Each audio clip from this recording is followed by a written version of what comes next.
Bigger room, too. Great. Well, we're going to get started. Thank you all for coming. This is an absolutely huge crowd. It's about twice the size as last year, so this is fantastic. My name is Brad Steele. I'm part of the venture capital business development team at Amazon Web Services. And thank you for coming. We had a fantastic panel of 5 rock star VCs, and they're going to share with you investing in their perception and thoughts on investing in the cloud economy. Before we get started, I just want to do a quick survey of the crowd just to better understand who's joined us today. So by show of hands, who of you are representing companies that are currently venture capital backed? If you could raise your hands. Very nice. I have no idea how many that is. It's a lot. And how about companies, people who are representing companies that are part of the Amazon Web Services partner ecosystem, so either an SI or ISV? Wow, excellent. Very good. I would say that's roughly probably 70. And I'd also be curious, companies, anyone representing Fortune 2000 enterprise companies? Very interesting. So we've got about 15, maybe 20 hands there. That's excellent. And lastly, anyone here looking to raise venture capital in the next 3 to 6 months? All right. All right. They're in the right room. Have I got something for you? So I've got 5 guys here who apparently love to write big fat checks, and in fact, they will be in the hall afterwards for about 15 or 20 minutes, and feel free to ask any other questions, follow-up thoughts, slip a business plan in their back pocket when they're out looking, whatever it is, but they will be available. Also, during our discussion today, we want to field some questions from the crowd at the end. So you can email questions to vcpanel@amazon.com as we're going, and we will try to pick through some of those and answer some of them at the end of the session. So without further ado, I'd love to introduce the panel. If you guys could just maybe each of you take a minute and tell us who you are, what firm you're with, perhaps what sort of investment, what you're interested in investing in today, or what you have historically invested in, and any other interesting anecdotes that you think the crowd would be interested in knowing. Yeah, go ahead.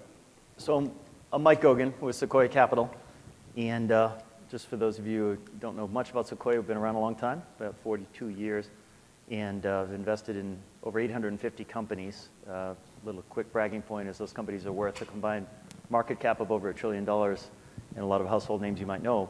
While many of you might know us for the Googles and Yahoos and the B2C type companies, infrastructure has always been a heavy focus for Sequoia as well. So original investors in companies like Cisco and lots of companies with the lesser known names, but it's been a huge area of our focus and still is. I've been there 17 and a half years with almost a complete focus on infrastructure. And I will just say it's a really good time right now, these past few years, because there's been a resurgence. There's been a bunch of technical trends that I think hit their inflection points, their critical inflection points at all about the same time, whether it was the speed of an Intel processor so you could do things on standard hardware you couldn't before, or the advent of virtualization finally hitting mainstream, and then folks like AWS exploiting that in the cloud. It's completely disrupted a giant ecosystem. So it's a really good time for us VCs, and I think it's a really good time for folks starting companies in the infrastructure. Good afternoon. My name is Tim Guleri. I'm a partner at Sierra Ventures, and we've been in the Valley for 30 years as a venture capital firm, investing our 10th fund. And what makes us interested in this audience and this particular conference is that the sole focus of Sierra's funds is investing in enterprise oriented companies, so companies that are building businesses to make enterprises more efficient, whether you're a Fortune 1000 company or an SMB. And we are an early stage investor, so we like to get in early. We have a big core center in the firm that tends to back founders that have a product management or an engineering background, so we look for that intellectual spark. And we believe at the core at the firm that it takes a decade plus to build big companies, so sort of a flash in the pan is seldom what happens, especially in the infrastructure software part of the world. And I think as we were just discussing, this is a fantastic time. So I've been at Sierra for 11 years, taken a few companies public. More recently, one of the ones in the news was a company called SourceFire, which after 10 years of investing in a Series A company just got bought by Cisco for $2.7 odd billion. But the point of that story is it started with two guys in a garage shipping enterprise software. And so very interested in obviously what's happening in the cloud and sort of inflection of mobile. And mobile in everybody's handset and cloud just opens up a tremendous amount of opportunity, which is what we're investing in today. And the final point I'll make is that given that we're very infrastructure software focused, we have a very large panel of CIOs that are bound to the franchise. These are 80 Fortune 2000 CIOs. We do a very deep conference every year. And it is a way for us to really read into the trends of what's about to happen. In fact, this morning... Don't go too far into the trends because we're going to talk about that. I know, but this morning, one of the gentlemen that spoke with Andy Jassy, Jeff Smith from Suncorp, is on our panel, and then some of the insight he gave was particularly the kind of trends that we like to back. So very happy to be on the panel. My name is Matt McIlwain. I'm a managing director at the Madrona Venture Group. We are a Seattle-based venture capital firm. We invest at a very early stage across the entire IT spectrum, from Amazon in the early days to Isilon on the scale-out storage side. A lot of companies in between. We tend to invest in companies in the Pacific Northwest because we believe early-stage venture is a local business, but certain themes take us elsewhere, including the emergence of the cloud. I can still remember doing a little event, very different than this one, back in April of 2007, where Andy Jassy and I got up on stage together, and he talked about this thing that they were launching called EC2, and we made fun of venture capitalists. And so it's been a long journey with Amazon and Amazon Web Services. We're just delighted to see where it's going. We have over 20 of our active portfolio companies here exhibiting and participating in the conference. And a lot of those companies are not infrastructure companies. We do have great infrastructure companies like the Extra Hops and SkyTaps of the world, but we also have the Smart Sheets and Mixpos and data companies like Context Relevant and GraphLab that are all here and in different ways playing a part in this cloud ecosystem that's gone long and large beyond infrastructure as a service. So looking forward to the panel. Thanks. I'm Asheem Chandna. I'm a partner at Greylock, one of the oldest venture firms in the US, got started in 1965. We're in Fund 14 at Greylock today. It's a $1 billion fund. We invest in two areas, consumer and enterprise. Have about 70 active companies. Similar to some of the other firms here, we've also been very active investors in infrastructure, for many, many years. We're one of the original investors in Red Hat, going way back. And, more recently, we're original investors in Workday on the cloud side. I think similar to many of our companies here, we see within our company portfolio today, the majority of our companies today new companies are working on AWS. So, most new companies when they get started today, they do leverage AWS, and in that sense, AWS really is becoming the new IT platform, right? Both for software developers and also for large IT accounts out there. I've been at Greylock about 10 years and have been investing in security, data center, networking, network systems management, and it's just a great time to be in this business today. Hi, and I'm Michael Skok from Northbridge Venture Partners. So I was once an irreverent entrepreneur like you guys for about 20 years, and then joined the VC business about 10 years ago, and I focused right away on what we talked about then as SaaS and what's now become cloud. And so we invest from the top of the stack, applications all the way down to the bottom of the stack, infrastructure and data center. And I'm probably most useful to you in the sense that what you might ask about today is we run the largest industry collaboration of about 60 players, includes Amazon, other players, little players like Citrix and Microsoft, et cetera, on the future of cloud computing. And with that program, spend most of my year not only connecting with all the major vendors, but also all the CIOs and large enterprises trying to understand what are the key trends that are driving cloud. And our goal is to invest, and this is the only differentiator that I would say is worth talking about today, in people who've got the vision to go after those new opportunities. Because in many instances, even if we've got a thesis, it's irrelevant until somebody like you, a great entrepreneur, steps up. So happy to be here. Great, thank you guys. So whoever's attending Andy Jassy's keynote this morning heard it, and we've all heard it many, many times, that AWS and cloud computing has enabled companies to do things today that 7 years ago would have been impossible to do, to provision infrastructure in minutes with a few clicks, to scale up and down on demand, to experiment more and fail quickly and inexpensively, and just unleash innovation, and also to reinvent their business models and their go-to-market strategies. So how have these benefits of cloud computing impacted you as an investor? So, I mean, just to start off, one very specific impact it's had for those of you starting companies is given that the advent of an AWS has so significantly lowered the cost of starting a startup, let's say you're a mobile app or any kind of company that can make use of AWS, not have to buy their own compute and worry about their own infrastructure. What it's done is it's, in some sense, raised the bar for folks like us when we look at startups, meaning we kind of expect startups to have gotten a little further on less money. So whereas before, take an internet company, let's say you have a great idea for an app, a B2C app on the internet. Whereas years ago, we knew it took a lot of money to even get to try it with consumers before you got data. Therefore, it was natural they'd be coming to VCs for that millions of dollars, $3 or $4 million to get to where they could get data. So we were used to having to guess based on slideware whether something was going to take hold or not. Now things have changed. So now we wouldn't invest in something that was slideware just guessing whether users will bite, because we know it will take a few $100,000 really to use something like AWS, get out there, get some data. So we look for signs of success earlier. So that dimension's changed.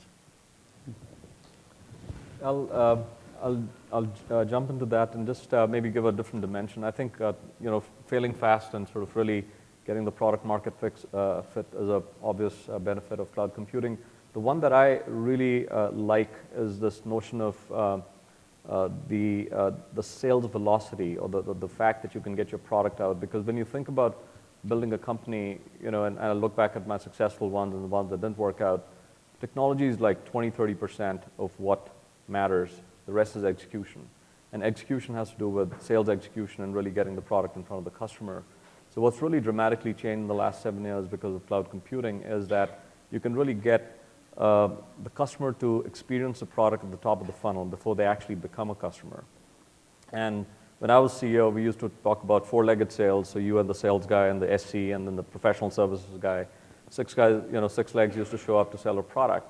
That doesn't need to happen anymore, because with cloud computing behind you, you can really get the selling motion sort of well ahead of when they actually become a customer, and that the power of that business model is what, to me, is equally exciting, along with the technology point that Mike made. I think there's an even a different angle on this that we see, which is fundamentally, Andy used this word this morning, the whole concept of agility has completely changed through the entire ecosystem.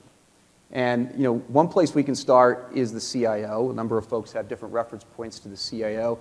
I was with a group of CIOs last week for something called the Technology Business Management Conference. This is largely sponsored by a company that we're backers of called Aptio. And this was the CIO of Goldman Sachs, Don Duett, the CIO, Rebecca Jacoby of Cisco, the CTO, Jim Schofield of Coca-Cola. And over the course of 4 hours in a meeting, just a small group of CIOs, we talked about AWS over and over and over again as the force that's causing these CIOs and these Fortune 500 companies to insist that their organizations become more agile. And one of the really interesting things that we've been hearing is that they are having more success getting their people, particularly their development teams and their execution teams, to be more agile, but their infrastructure is fundamentally not agile enough within their legacy data centers. And so they're going out to places like AWS, but even to next generation infrastructure companies and saying, I need equipment that's more agile than what the legacy manufacturers are making. And so that's leading us to invest in next generation storage companies like Cumulo and Igneous. It's leading us to next generation data companies, et cetera, et cetera. So it starts actually from our mindset with agility. And quite frankly, you guys are setting the pace at AWS of forcing that agility to go throughout all kinds of organizations. Yes, I would just add to that and say, I think what's probably obvious to all of us in the room here is there is a long-term secular move towards, mobile and cloud, right? So the front end's all going mobile, the back end's all going cloud. The cloud might be either, public cloud, hybrid cloud, private cloud behind the firewall, but there's just a secular shift here. So, I'd say back to the original question in terms of, okay, how does this all impact us as investors? I think any of you that come and pitch us or pitch probably any of us up here, I think we have to really think of your idea and think of your concept, with that backdrop, right? So there's a slow, steady movement towards that over a multi-year basis. And as you come up with a new product concept, the question is, how do you fit as part of that? And are you, is that a trend that's at your back, with wind at your back? Or is that something where, maybe you have a temporal business here, or even worse, a business that's backward facing, but as you get going, you're going to get disrupted by this. So I think, the key point I'd say here is for, all of you as entrepreneurs here, how do you align yourself, with that secular trend? So I'm really glad that our partners, the VCs here brought up this whole idea of business model and what can get disrupted there. We think about, and I should say as an entrepreneur, if I were you, I would think about disrupting everything that you do when you start a cloud business. In fact, we call it cloud hatching, because you can create companies in the cloud today. And it's not just developing. For example, you can crowdsource your talent. The great companies like UTest or SkyTap that do testing in the cloud. So there's just many ways that you can disrupt both the development of your product, but then the go-to-market, as Tim was pointing out. And I don't think we've even scratched the surface of that, but just to give you some examples of how, even though I love talking to CIOs and I think it's a big deal, in reality, a lot of what's going on is not happening at the CIO level. So what we call BYOC is happening, which is bring your own cloud services. So people walk into the enterprise today and they're using Box, or they might be using LinkedIn, and they expect to be able to have those things integrated instantly into, for example, their prospecting. So that's why Salesforce has now had to integrate with LinkedIn. And guess what? The CIO didn't know about any of this. And before they know it, they wake up and they find that their files are being used all over the place, their contacts are distributed, and there are many things that are going on. And a lot of the great startups have actually done it that way, because it's extremely expensive to go, as I think we were having pointed out, do six-legged sales calls. That day's over. So I would think about, if I were you as an entrepreneur, how do you disrupt every aspect of building a business or cloud hatching it in the cloud, and from literally creation all the way through to monetization? So I agreed with you until you said that day's over. And a slightly different perspective. Totally buy what we call it the empowered enterprise, and the fact that the teams at the edge of the enterprise are going out and they're finding cloud services, SaaS services, mobile apps, productivity apps to go solve their business problem. And that's the bottoms-up motion. And that's where it starts. And that is a big part of this change in business model and having a very low-cost, bottoms-up, highly measurable selling motion.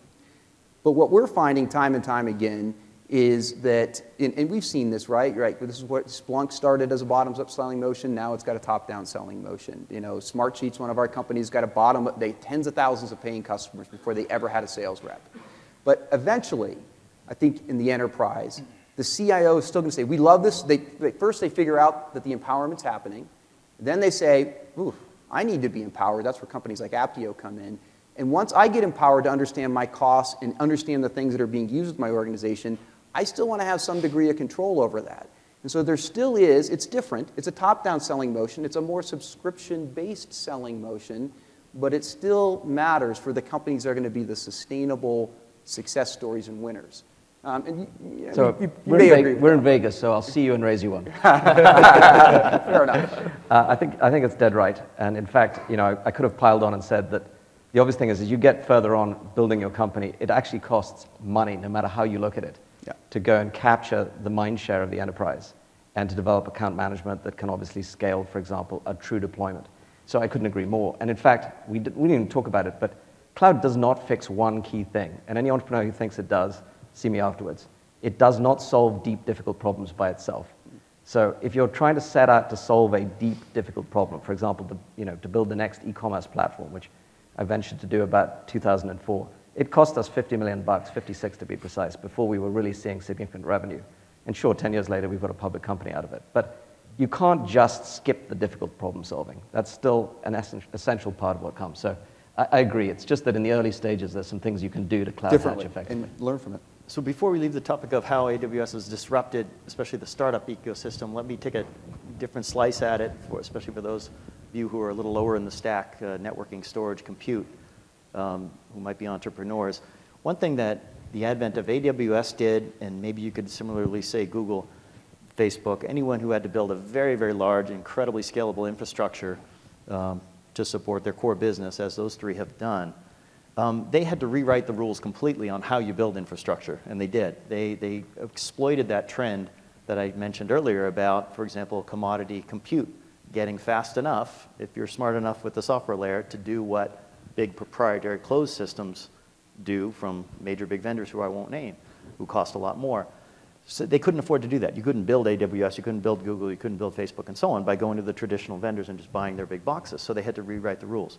They have, and they've therefore defined the front edge of the bleeding edge that now mainstream is realizing. By mainstream, I mean big enterprises, for example, who have huge data centers who have the traditional gear in them, and they're looking at the way AWS is built and the way Google's built and so on and saying, I need to scale 4x what I have today, and I can't do it the traditional way. I need to do it that way. So what that's causing in terms of startups is a whole slew of startups that are coming along with and redefining how you build the piece parts of an architecture like an AWS or Google and so on, and providing that for corporate America. So that's what I meant in part by saying it's a very, very disruptive time. This is the first time I've been around in networking since '85 that some of the big incumbents whose names you know really well are literally threatened. This is great. I don't have to ask any questions. We're on autopilot. Yeah. You just need to put your chips on the table and keep jumping in. So, great segue, actually. You walk the floor at the conference, and you get a sense very quickly of this massive ecosystem that has grown around and on top of AWS, the thousands of ISVs and SIs that are building incredibly innovative applications on top of AWS, companies that are creating their entire company around AWS and helping other AWS customers be wildly successful in the cloud. So much innovation over the last few years. So what's next? So is there anywhere to still innovate in the cloud? What's the next big thing? I can start and just maybe start with the big data area, right, which is probably on a lot of people's minds.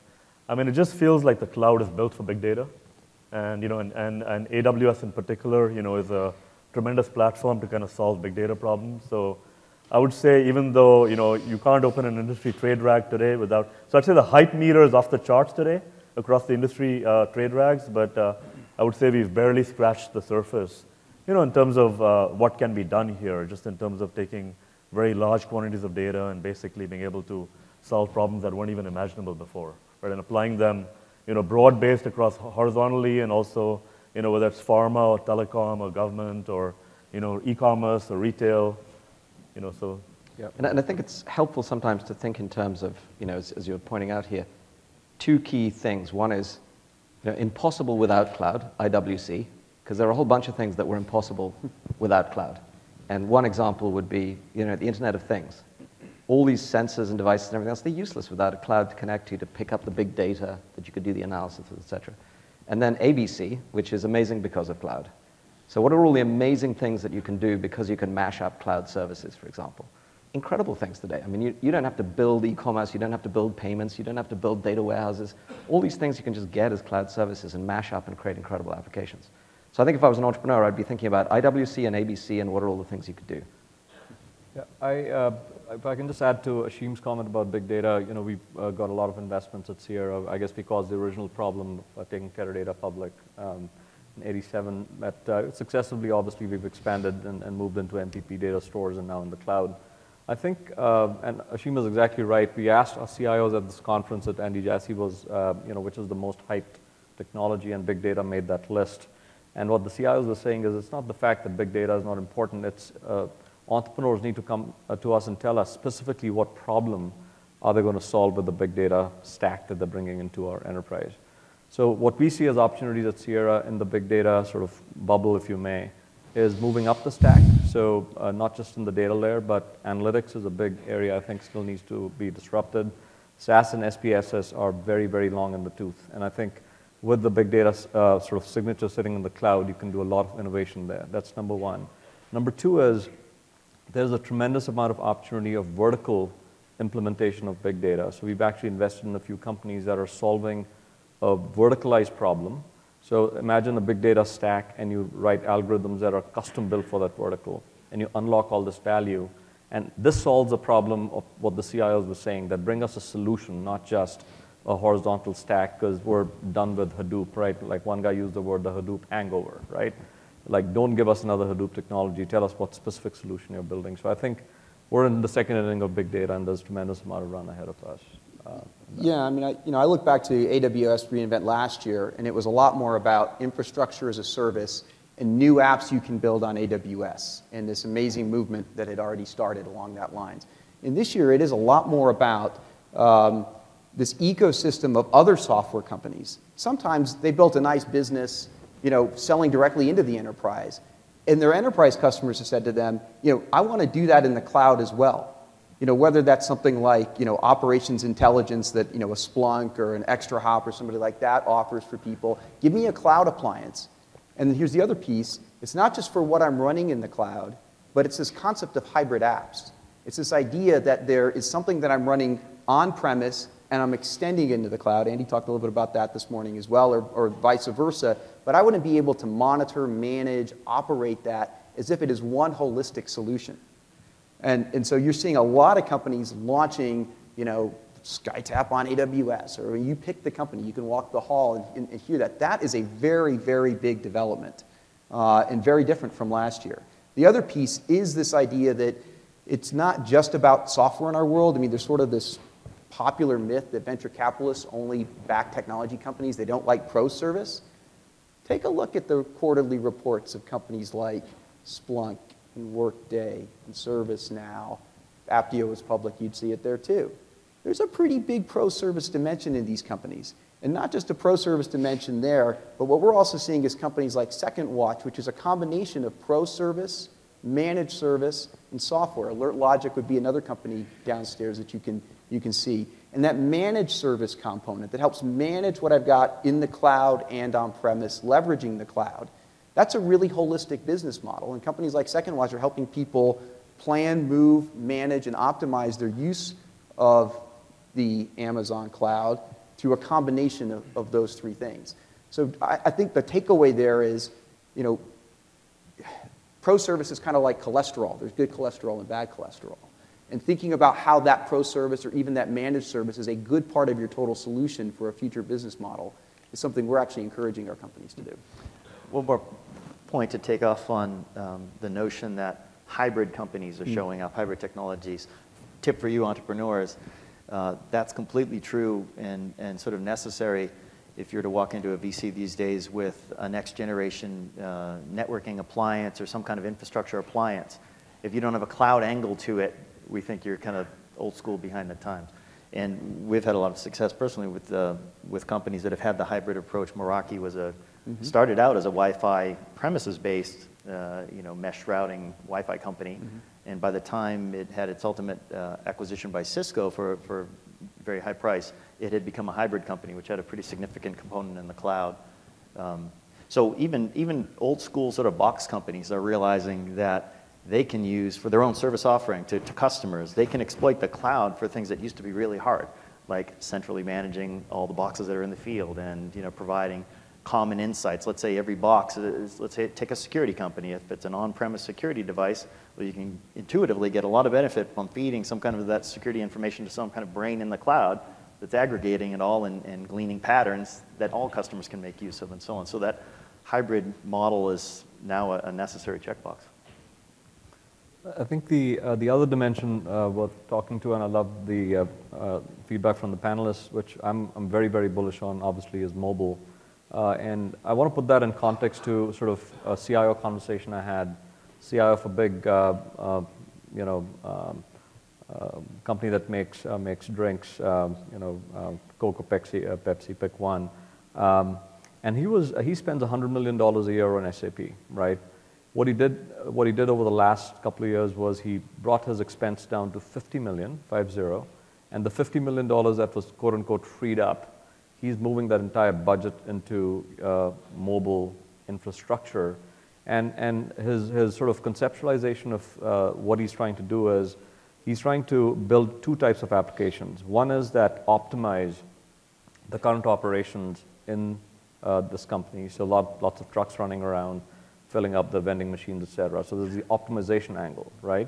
And the other is the disruption angle, which is what can I build net new? And these are applications that have yet to be invented, right? So I think for you, all of you, the opportunity is the cloud is here as a backend. So all these data services and sort of alerting services are at your offering. You have a very, very fast, display and computer on everybody's hands today. A net new platform where companies like Coke or a Pepsi can innovate at that scale. And I think that's going to really unlock a brand new set of applications, both horizontal and vertical as well. And I think that you're going to see some fairly large companies coming out of that. So for those of you that have a mobile, way of thinking about your companies, I think that's a very, we are seeing a very bullish trend in that particular market. Yeah, I mean, just to add on to that, I mean, we think about this, I like to use this phrase, DI-FI, kind of the intersection of digital and physical. And the idea that you start with the end customer and you assume that there's going to be this mobile connected interface, and that's going to allow a certain digital experience, and it's going to intersect with the physical world in new and surprising ways. Uber is an example of that. Redfin in real estate is an example of that. Pointer, to give a little shout out to a company that's got some Amazon roots, which reimagined the retail experience for buying blue jeans. I bought these blue jeans at a Pointer store. But it's all about this mobile-first, cloud-first experience that makes the process of shopping for blue jeans completely revolutionized. It's a digital and physical workflow that made my customer experience better.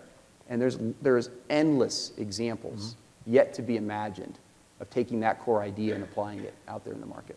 Can I add a couple more, just a couple more comments in actually two different areas. One is, I would say, just going back to the concept of hybrid and leveraging the cloud. Think of businesses as well, kind of looking forward where you can look across multiple entities or multiple enterprises or multiple data sets. And as you look across these data sets, right, you would clearly treat every data set as private. But if they all come together in a common backend, a la cloud, you can now derive insights and do things that were never possible before, right? So one example of this would be a company we're involved with called Sumo Logic, which does it for log management and analytics, right, where they treat every customer's data as private, but sitting there, when they see, for example, a certain pattern happening in somebody's data, on one side, they can quickly send a message to the other customers saying, hey, watch out for this or leverage this, right? So I think you're going to see that concept actually play across data sets, and the cloud is very, very well suited for that. It's a second comment in a different area, actually going back to something Matt was commenting on earlier. I agree. I would say, like in the short term, SaaS and cloud and some of these businesses have tremendous pro-serve opportunities and revenue streams around them. But I would maybe add another point, which would say that if you took a long-term view on all of this, right? So say you take a 5-year or 10-year view on this, I would actually say the cloud is a massive short on IT services overall.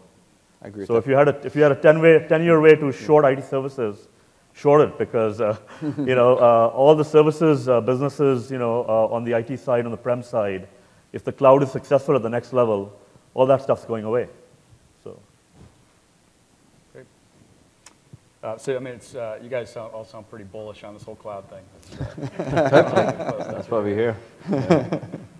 So startups today have many ways of, we'll just kind of switch gears a little bit, many ways to raise capital.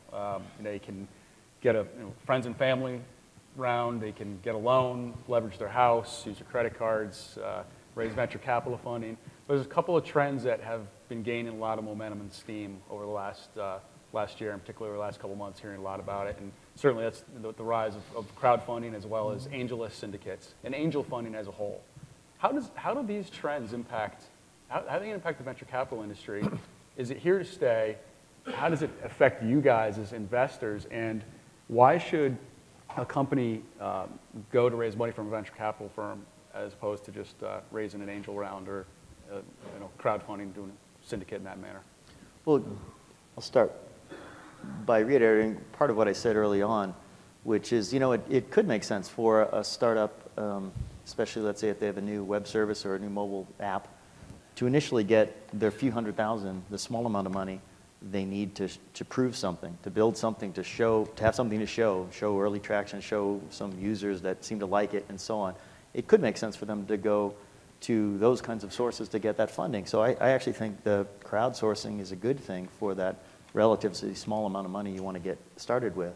And similarly with the angel syndicates, I mean, there is a little gotcha there that some of the startups have to watch out for with respect to the structure and the terms. You want to make sure you haven't messed yourself up for later trying to go to, let's say, a VC who you're hoping to get a whole bunch of help from. You don't want to have already blown the attractiveness or blown the terms. has to do with, you know, whether you get a convert or whatever else. But yeah, I think the difference, though, is that, just at least in my opinion, I haven't seen very many startups who get millions and millions of dollars that route and continue trucking along. You know, maybe a second or third or fourth time entrepreneur who completely knows what they're doing, has tons of battle scars themselves, and maybe that would be a good route for them. But for your typical, you know, first time or maybe second time entrepreneur who is, you know, understands and appreciates that at some point they want to get partners that have done it many, many times before, and they want the network and they want everything else that they're hoping to get from let's say, any of the firms up here. For those folks, I think it makes a little more sense if they get their little kickstart, no pun intended, and then they get themselves situated where they have a lot of data and they have value to show and so on, then they can show up for more money. And just to add, I would say, you know, it's kind of interesting if you look on the enterprise side, and like, you know, if any of you were to go and say, look at your favorite 5 enterprise companies over the last few years that have gone public, or, you know, companies you admire and you think highly of and that are successful, I think you'll actually see some common patterns across these enterprise companies. What you'll typically see is, almost without exception, most of these companies have founders that come with prior background in those domains. So somebody works at a large company, they understand the domain, they leave, they pull some of their buddies across the line, and they start a new company. And then the other pattern you'll see is that generally these companies, you know, for release 1.0, and again, this may change back to Mike's earlier point about the cloud, but today, or, you know, historically, certainly what you'll see is these companies typically have, it typically takes 15 to 30 engineers, you know, working for, let's say, a year to 18 months to put release 1.0 out. And then, you know, and then if you nail that, you start growing, and then you kind of accelerate, and over time, you kind of grow, right? So this is almost, you know, you could just pick your 5 companies, you know, or literally at random, but you'll find, you know, almost the entire data set of successful enterprise companies looks like this. And so the reason I mention this, if you translate all of that into how much money does it take, it generally takes, I don't know, let's say 4 to 8 million, or somewhere in that range, maybe 4 to 10 for, you know, for a Series A to kind of, you know, get it right, and also to architect the product correctly so you don't take shortcuts. And so, which is why I would say just, you know, if, and I think also the other piece also around all of this is, you know, anybody sitting in the audience here that has that profile, right? If you come from a significant company, you've got good product domain, you can pick up the phone, call any of us, you'll get a meeting immediately, and if you know what you're talking about, you're going to get your $4 to $10 million in a matter of days to a few weeks. So you don't need to shortcut, and that's happening all week long. Yeah. I mean, but I would say just 2 thoughts on this. One is, we love the fact that people can experiment so much more quickly now and learn and see if things work or not. And there's lots of different forms. I mean, we funded companies out of startup weekends. You know, and they've actually been quite successful so far. And that happened to be one where, you know, they did it over a weekend. It was a great concept. We seeded it the next week. You know, and I'm sure many other folks, you know, I know that you guys have had a long affiliation with Y Combinator. We're the largest investor in Techstars in Seattle. You know, so get 1,000 flowers to bloom. At the end of the day, though, the partnership between a venture capitalist and an entrepreneurial team is much more about company building and value add. Capital is abundant. Capital will find its way to opportunities. And so looking for somebody who's got a fit and an experience set and a serious commitment. I mean, you know, we get paid to help build companies. There's this thing called management fee. And that's our job, to help build the next great set of companies. And then, of course, generate terrific returns from that. So if you're looking for that long-term, roll-up-your-sleeves, value add. Now, there's an interesting debate about what's the best value add model. There's some people that have taken it to a very far level of almost being an outsourced, you know, mini part of your company, and others that are more strategic and focused and leveraged in how they do value add. So that's an interesting debate in the venture industry. But looking for an aligned, value-added, long-term oriented partner, I think, is the reason why you would, quote, take venture capital money. Yeah, I think I actually love the fact that there's these, you know, these other models in which entrepreneurs can get funded, because you got to realize, for us guys on the stage here, we're in the entrepreneur business, right? So at the end of the day, if more entrepreneurs can come into the ecosystem, that's better, because, you know, there's more opportunities for us to sort of see great companies being innovated on, being born. But the math doesn't change. Back to, I think, the point that Asheem was saying. If you actually do an analysis on the 3 parts of a business plan, which is prove it, you know, initial acceleration and scale, right? Those are the 3 life cycles that you go through. And in the prove it sort of section, you can go other places and raise money, right, from a Kickstarter or what have you.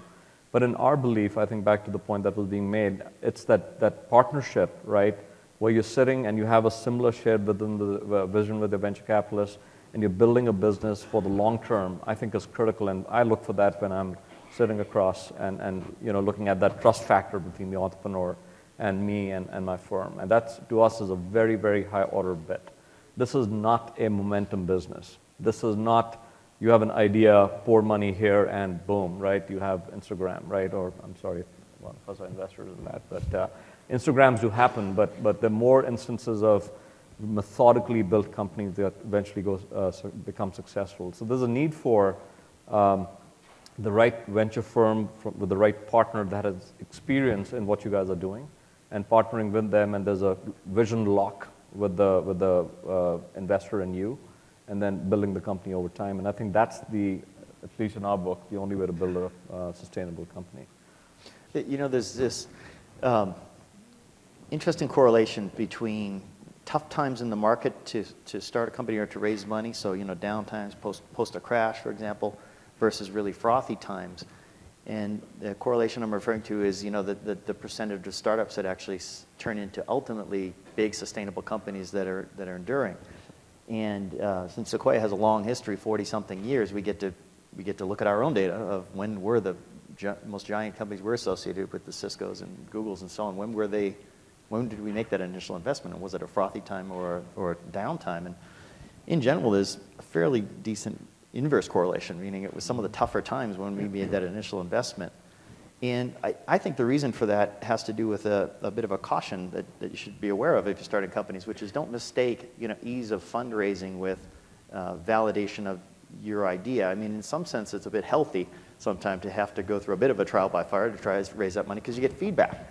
And in slightly tougher times, that feedback's going to be a little tougher. It's going to be tougher to get through that filter. I mean, if you do get through that filter, that gives you some extra confidence that, hey, there's a whole bunch of folks who see what I see, and therefore I feel a little more confident I'm onto something. That isn't to say, by the way, if everyone says no, you should give up. I mean, the most famous entrepreneurs are the ones that have that obsessive passion that no matter who says no, they're going to try to make it succeed. But it's just a slight word of caution. People in the entrepreneurial community, especially first-time entrepreneurs, just think, man, if only it was easy to raise money. Okay, but you also want to make sure in your development as an entrepreneur, it's great to get battle scars. You'd like to, fail early and fail small. You don't want to fail real big. You don't want to be one of those folks who, and there's plenty of them in Silicon Valley, unfortunately, who raise money during frothy times, and they raise lots of money, and it was fundamentally a bad idea, but it was easy to raise money, and then next thing you know, they're the founder, CEO of a company that lost $200 million from investors. That's not necessarily a good merit badge you want. It's fine to have the merit badge you lost $2 million from an investor. Right. Michael, anything you want to add? Well, do we have time, or do we want to engage we have time. We're going to jump into questions in a minute. Well, then 3 quick points. One is a shameless plug for a class I teach at Harvard called Startup Secrets. You can just go to the website, startupsecrets.com. And we talk about this a lot because it's the #1 question I get asked by the students, which is, how do I get funded? Should I use Kickstarter? Should I use AngelList, et cetera? And what I've realized is that there is no one answer. And so we've spent a bunch of time creating frameworks, which you can find out there. And one of the most important things that I've learned, because you always learn when you're teaching, is that there's a lot of hybrid models. So for example, we funded a company, rather like Matt was suggesting, out of one of these accelerators. And I think we're now 18 months into it. They're doing in the 3D printing area. Very cool stuff. But then they decided, guess what? They should still run a Kickstarter project. Because they wanted to get some validation to some of the points that are being made here. And there's nothing wrong with doing that. It's not like it's an either or. They've got venture funding and it's not like going to live back in your parents' basement or anything. Yeah, so I would say hybrid funding is going to also be a piece of our landscape, which I think is quite exciting. Yeah. And then I really loved what Matt and a number of others were saying here, which I'm sure we'd all agree on, which is nice because not many VCs agree on everything, which is that funding, and there's an article I've written called, there's a money mirage, which is that entrepreneurs tend to get all excited about seeing the money. But the money that counts is actually the customer's money. Anything we fund them for is irrelevant. And getting confused about that and thinking about, you're being successful because you've got a huge valuation and a big pot of money from a VC, that does not define success. Anytime you manage to go get your customer to write you a big check, believe me, that's worth 10x what you get from your VCs. So I think, don't get caught in the money mirage would be the second point. That's great advice. We're going to take some questions from the crowd. So we're going high tech here. Thank you. Thank you very much. so I feel like I should do Carson. So AWS has changed the economies for startups and venture capital funding over the past few years. What changes do you foresee in economies going forward, in economics rather, going forward?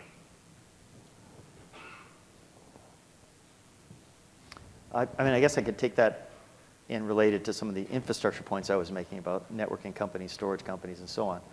I think a lot of what the point I was trying to make was the disruption is going to translate into dramatic changes in economics for customers, where by unlocking some of these closed proprietary systems in those various areas, networking, storage, and so on, and taking more of the AWS model or the Google model where it's commodity hardware, all the values in software, the software is deployed differently, charged differently.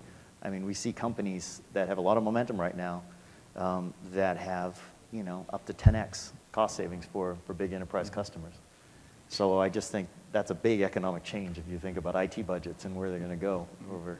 We touched a little bit on the lowering of the cost to find, try, buy, and then share these, bottoms up, offerings. And I think that that's an important piece of the puzzle. Two other things that are interesting. I was talking to a CIO of a very large investment bank, commercial bank, I guess technically now, and he was saying, one of the things we're doing is we're trying to emulate within our internal demand for our internal infrastructure services the pricing mechanisms and the demand mechanisms that you see on AWS. So they're trying to create a spot market internally. They're trying to create a concept of reserved instances internally. And they have a concept of buy it by the minute, buy it by the hour internally. And so that is a big part of the economics of how compute gets consumed that we all take for granted when we buy from AWS, but it's only beginning to be seen in the world of the enterprise. And so you get into all these questions of, like, if you're a storage company, for example, do I charge you only for the drives that are, the bits that there's actually storage on, or do I charge you for the whole drive? Or how do I even think of that in the future? So the economics of pricing mechanisms are going to change in pretty foundational ways. The last thing I'll say is that the other piece that's really shifting in the enterprise, and I think influences economics, is where the budget actually is. Is the budget where that credit card is that somebody can take out for that try, buy, and share? Is the budget increasingly decentralized into the business units and the functional units? And so therefore, is that where I need to be going to try to get those early customer wins and get that money from customers that Michael's talking about? Or will, through new models, the CIO and their team be empowered to use their budget in an even more strategic way and have a more strategic conversation with the business units and the finance folks? I think the answer to some degree is all, but it's going to be shifting. And it probably has a bias towards being shifted into a more decentralized mode. And that changes the economics of both how you sell, but also how your customers are going to buy. I can just briefly add to that and say, if you look across the IT industry today and look at companies that are serving, all of us in the room today, whether that's an IBM or a Cisco or a Microsoft or a VMware or, others, I'd say these businesses are typically running at gross margins of, anywhere from, let's just say, 50 points to 80 points. 80 might be high, let's say 50 to 70, 75. I think what you're going to see here, if you take a multi-year view, is some parts of those businesses are going to move to the cloud, with downward pricing pressure. So there's going to be downward pricing pressure, and some parts of the business are going to move to the cloud. And some of those companies are going to have to also migrate to cloud businesses or have some play there. If not, they'll continue to see some top-line shrinkage. I think linked to all of this and tying it back to the point Matt was making a moment ago, I think what this also means is, the role of the CIO is going to have to change, right? Or there is a changing role of the CIO, and I think many of the smart CIOs, around the country today, they realize this. And so they're trying to figure out, which parts looking forward actually run the cloud, which parts run the premise, adjust their own pricing around this with a longer-term view. And then this also frees them up, in some cases, to actually go up the stack, if you will, and, kind of serve their company, from a different perspective. And, another theme around this, which, we didn't really discuss today, is just, the CMO versus the CIO and, where budgets are today and where they might be going. And so, fundamentally, every company wants to grow top line faster. They want to be productive. They want to serve their customers, deliver value. So I think you're going to see some organizational shifts around this as well, in the forward-looking companies and the forward-looking IT organizations, here just in terms of the way they progress. This is a great question. I probably would not have asked this myself, but I'm glad somebody did. It's a great question. When evaluating a startup, is their use of cloud services such as AWS seen as valuable or less risky? Is it a negative in your eyes if a startup isn't running in the cloud? I made the point that it depends on what kind of company it is, I suppose. I mean, we still see some raw technology companies that cloud's kind of irrelevant, but chip companies or whatever. But no, it's certainly not a minus if it's a plus. I mean, it's expected, I think, now for a progressive startup to be making full use of the cloud. There is a point, though. I listened to the keynote speeches this morning. They were fantastic. And the gentleman from AWS was making the point that it's silly to, once you kind of move to AWS, to ever move off. I think we should keep in mind, though, what is your core business? If your core business isn't infrastructure, then that's a perfectly valid point. Why the heck would you ever move off? However, some of these new startups that start on AWS, a big part of what they are offering to customers does have a lot to do with the quality of their infrastructure. Therefore, for them, it's a slightly trickier question, because then for them, as they scale, they're always trying to reevaluate the economics and so on of staying on AWS versus rolling their own and so on. So it goes right to what's the core of your business. If your core of your business isn't infrastructure, the quality infrastructure, absolutely, you should be using somebody's cloud service. If it is, then it's a slightly trickier question where you might start on AWS, but over time you might try to do something different.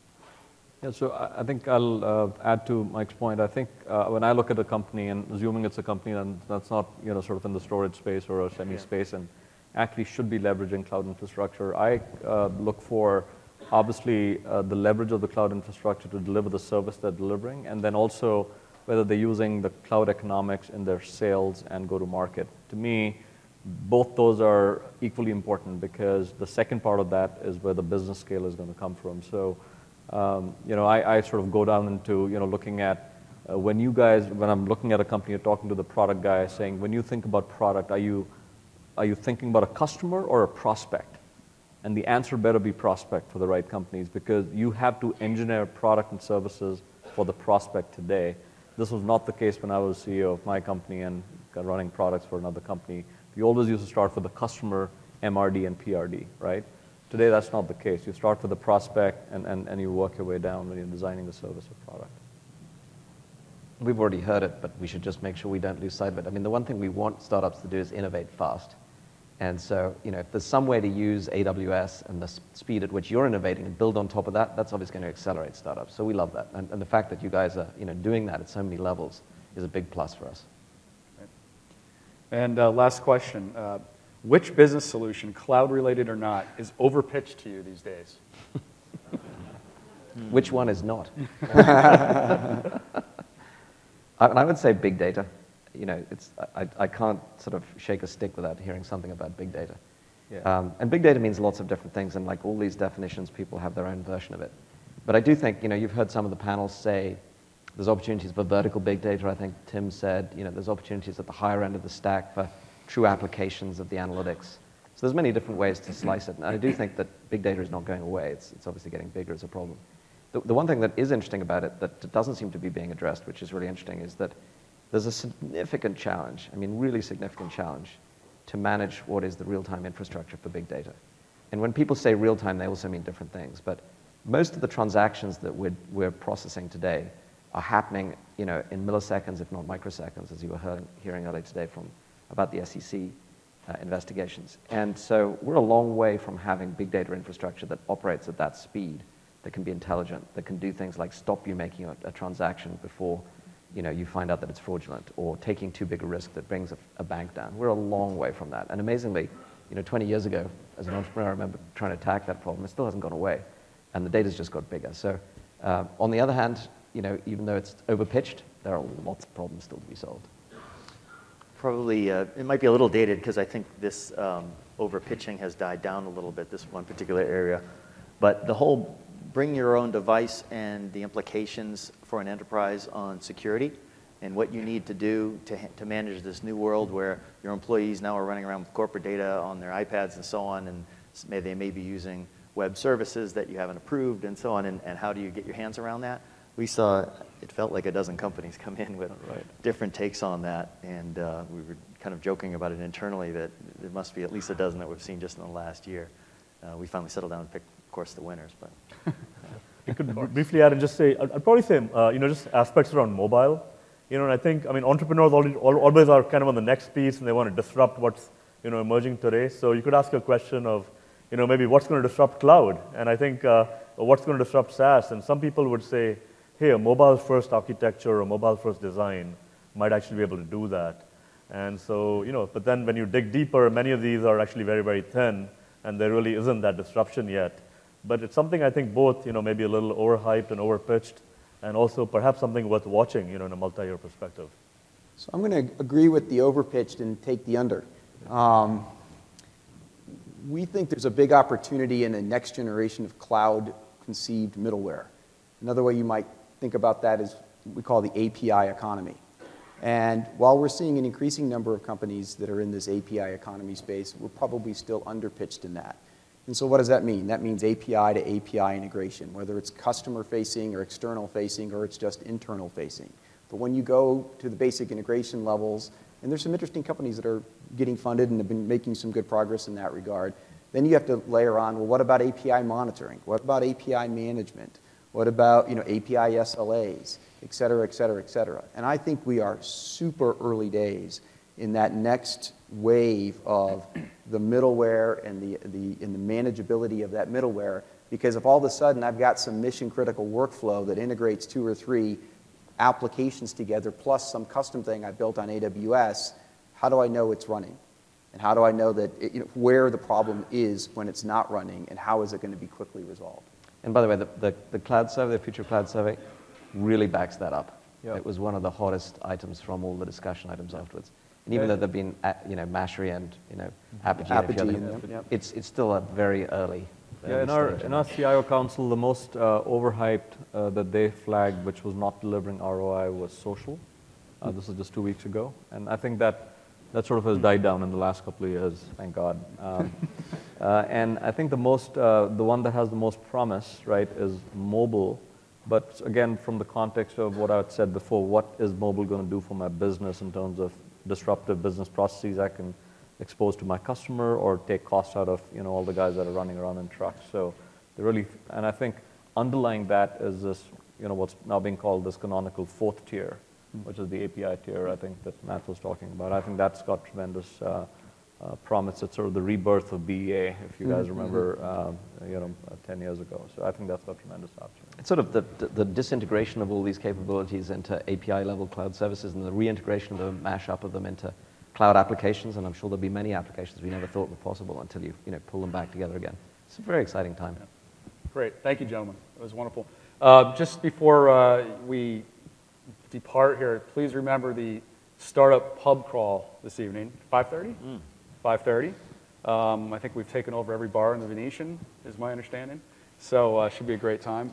Thank you all for coming. Really appreciate it. All right. Thank you. Thank you.